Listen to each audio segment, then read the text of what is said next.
Welcome to the Everyday Warrior podcast. I'm your host, Mike Sorelli. I'm joined today by Odell Beckham Jr. For those that have been living under a rock, Odell Beckham Jr. is going down as one of the best wide receivers in history. Former LSU football star, first round draft pick, Super Bowl champion, Pro Bowler, credited with probably the catch of the century, and just an overall badass. Odell, thank you for coming on, man. Yes, sir. Appreciate that. Appreciate that intro too. I don't mind that. Yeah, this is a great segue, man. Given the amount of success you've received, people know that one, you always come from LSU royalty in a sense. Your dad was a well-known football player. Your mom was a track icon. I'm assuming most people look at you and they're like, yeah, he just had natural talent. It was easy for him. But yet I remember when you were drafted that day, that night, you literally had tears coming down your face, man, which I love seeing grown men cry because there's nothing more manly. When people dismiss everything that you've achieved, the level of excellence you've achieved because where you come from, what do you say to that, man? What don't they see behind the scenes? Yeah. So, for me, I absolutely love it. I absolutely love the, dismissive kind of talk as if, which my mom was a world-class athlete and my dad was a world-class athlete himself, growing up. But I know some of the best kids from where I grew up at who didn't make it, and everybody talks about it's about, natural ability and all these things. At the end of the day, you still have to work. I could have all the talent in the world. I could be a knucklehead. I could have all the talent in the world. I could, just not take advantage of those opportunities. So for me, when I grew up in my very early childhood, like I didn't have it the way that I have it, where everyone sees that I went to Newman and they see that I went to the school where Eli and Peyton went. And it's like this, silver spoon kind of mentality and all that. And it's like, yeah, that could be great. You could sit there and you went to this great school and all that, but like at the end of the day, nobody cares about that unless you can achieve what you can achieve with your actual ability. So for me, I grew up, split homes, mom's dad, and my mom was, single parent, and she worked for every single thing to be able to provide for me a pair of cleats or that video game that I wanted. But in getting that pair of cleats or video game that I wanted, it was all about the lessons and being able to accomplish things to where that was my reward. So for me, like I didn't have it growing up easy from 1 to 6 to 7, 8, 9 years old. It wasn't the easiest, and then moving to New Orleans, like it wasn't an easy place to grow up in. Granted that I did go to a good school, so like for me, it's just kind of funny to me because I also feel like I'm old enough and mature enough now to know that that's how the world works. Like I always talk about this, there's a reason why we call a UFO a UFO. Like we have to be able to put our finger on something and identify it for us to feel comfortable with it, because I feel like we're not cool or okay with the unknown. And for me, I feel like that's just what I've always been. People, I've kind of been an unknown thing. So people have to put a name or a label or he's this or that, or all the names that came with what I've done in the league, a diva, all of the negative things that have gone on. It's because I feel like people were just uncomfortable with who I truly was. And for me, that was something that, later on became a strength for me. But I worked for every single thing that I have now. And I think that's why, like you mentioned, when I got drafted, you could see, real emotion because like I say, I remember sacrificing weekends. I remember sacrificing time with your family, sacrificing, those days to go hang out with your friends just to go do some extra to be great. So for me, again, like I say, I was blessed with two parents who were phenomenal athletes and also knew what it was going to take for me to get there. So they pushed me and tried to put me in the best situation to succeed. But at the end of the day, it's, they could teach you all these things in the world, but you have to get between those lines and still do it, improve it. And I feel like I've done a very good job at that. And it's just, it's funny that people try and discredit you and all the things that you accomplished, but I earned every single thing that I have now, and I worked very hard for it. So one of the things I think people dismiss other people because it makes it easier for them to uh, accept that they weren't willing to put the work in to achieve what they wanted, and so you earned every bit of what you've strived for. With that, and the work ethic we know that you have, you are no stranger to injuries, and in the sport of football, that's just an inevitability. But it seems like every time you're injured, you come back stronger. When you face an injury, what are the initial thoughts going through your head? And is there a point where you just sort of switch and you're like, okay, now I got to put the work into to one rehab to get better and come back stronger? Yep. What's your mentality when you face adversity like that? I feel like this is something that I've wanted to talk about for a long time because with my very first injury, I could go through injury history with you, but starting with that first major ankle injury in New York Giants, like what people don't understand is I had a grade 2.5 high ankle sprain, which my doctor told me do not come back for 8 weeks, and I remember I knew I was gonna miss the first game. I'm looking at the second game. We lose the first game to Dallas. And me being the guy that everyone thinks I am, this selfish guy, he only cares about himself, all the bullshit that's ever gotten said, it makes, you know, no sense to me why someone who only cares about himself would come back 4 to 5 weeks too early to go out there to play with his brothers. So that way we do have a chance to get to the playoffs. Instead of the selfish thing, which I should have done was take that time, really heal, regardless if we win, lose, or draw. Like look after yourself, and I probably wouldn't have had the downfall, the slopes of injuries because the ankle injury I had, uh, you know, uh, fibula spiral fracture, having to get a plate, 9 screws, full syndesmosis tear, tight ropes. It's really a career-ending injury, and it just was something. I come back the 2018 season and I tear my quad with 4 games left, and I had already had 1,000+ yards, 6 touchdowns, 77 receptions at that point. I still had 4 games left. This is after the first major surgery. And I remember the first time when I had that surgery, how hard I worked to come back. And I was like, however hard I work now, after I make it through this season, this is how I'm going to continue to work every offseason.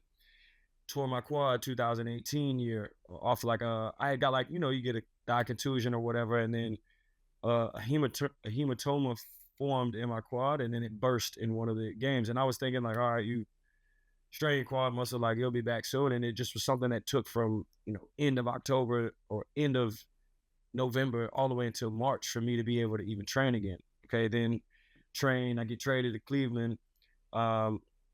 And right before the season starts, I get like a little, strain in kind of like you're growing your lower ab muscle. And I was asking them, I remember specifically being like, is this, our hernia surgery and da-da, and they sat there and told me, no, this isn't it. And I said I wasn't gonna take any more cortisone shots. And of course, you want to play that bad, you're like, all right, I'm just gonna do it. Ended up having a full evulsion fracture of my groin on the left side, which means the muscle comes off the bone.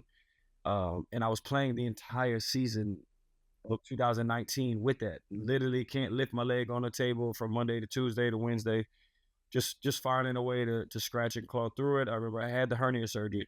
I wouldn't suggest getting it ever in my life. It was probably the worst pain that you could possibly be in.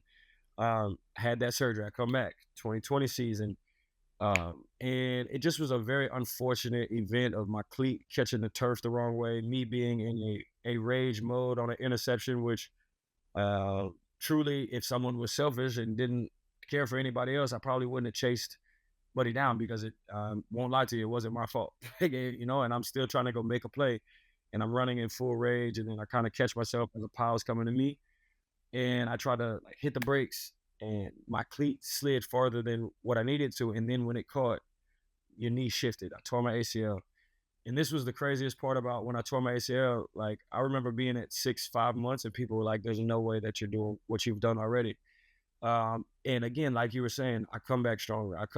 It's just a mentality that you have to have. And I don't think someone who doesn't have the heart I always talk about this. I talk about everything that I've been through in my career, whether it's injury, whether it's situations that I've been in. You name me any of the top guys, any top receiver, any of these guys who they think don't have ego or don't want the ball in their hands and all this, put them through everything that I've been through, and I would love to see which one of them is still standing. You know what I mean? Like that's the reality of it. Is I've been through some shit for real, and like other people have had it way easier than I've had it. So when I tore my ACL this time, trained harder than I've ever trained. I was beyond ready. I was bigger than I had ever been. I was ready to come back, have a great year, and um, whatever happens in Cleveland, and it happens, and it just, sometimes the story doesn't go the way that we want, and we split our ways, and I had the opportunity to pick wherever I wanted to go, and the Rams thing kind of happened, and I believe that this was already a great team. I always, you know, LA Rams were the only franchise that I had ever truly loved. Crazy enough, I remember Tom Brady beating them in the Super Bowl. I remember it's just been that one organization for me.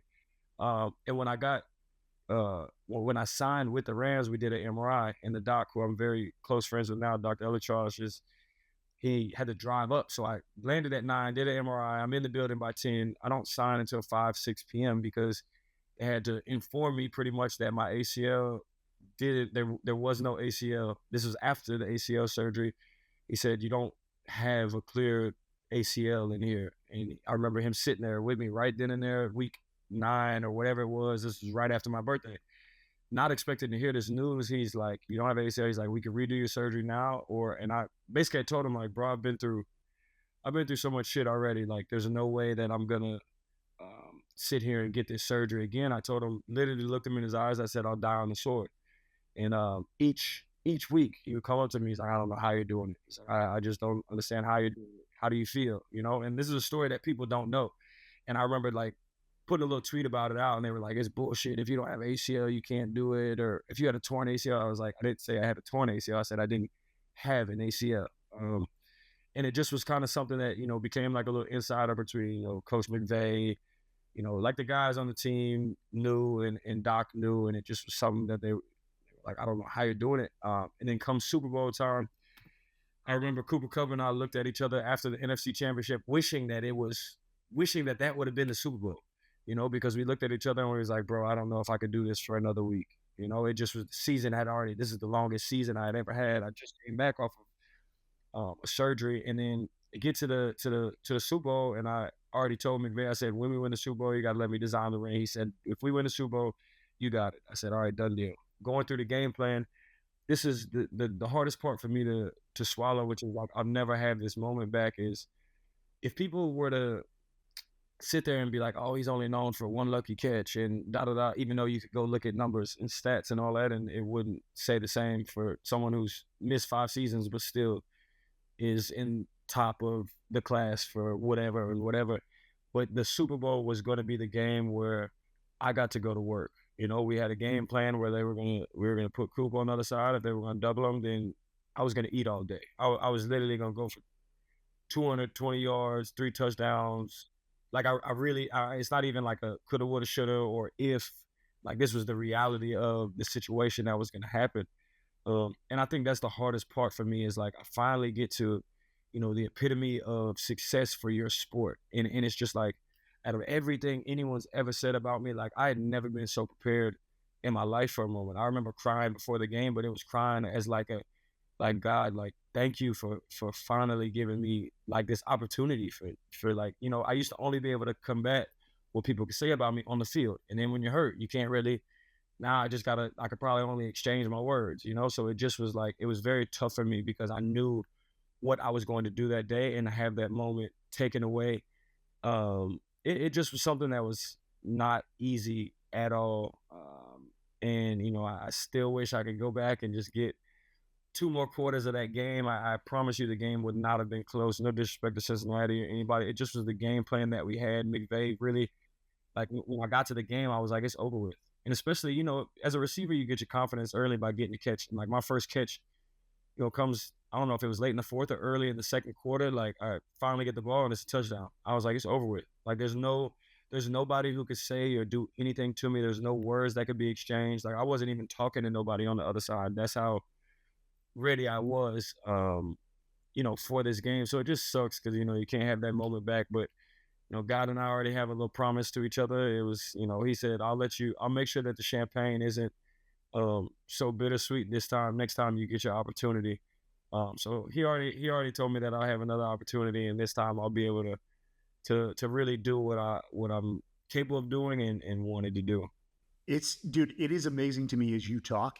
I just wrote a book called The Everyday Warrior. It comes out in January when actually I'll be in Antarctica at the time. But the book is about warriors, and I'm not talking about like warriors in the military. I'm talking about warriors in life.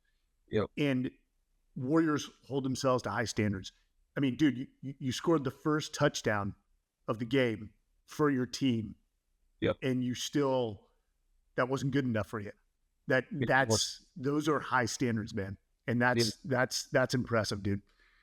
I can tell you this: we're excited to see you come back when you come back, because we know you bring that excitement to the game. You bring the personality that people gravitate towards. Odell, I mean, I'm sure you've got little balance in life, because when you're trying to achieve what you're trying to achieve, you said it earlier, you're sacrificing weekends. I mean, you're one of the best. You're going to go down as one of the best in the NFL history. You've got, your social life. You're an entrepreneur. And speaking of entrepreneur, you worked on co-releasing, a product with Moon called the Water Flosser. Where in the hell did you have the time to do that? And tell us a little bit about that, man.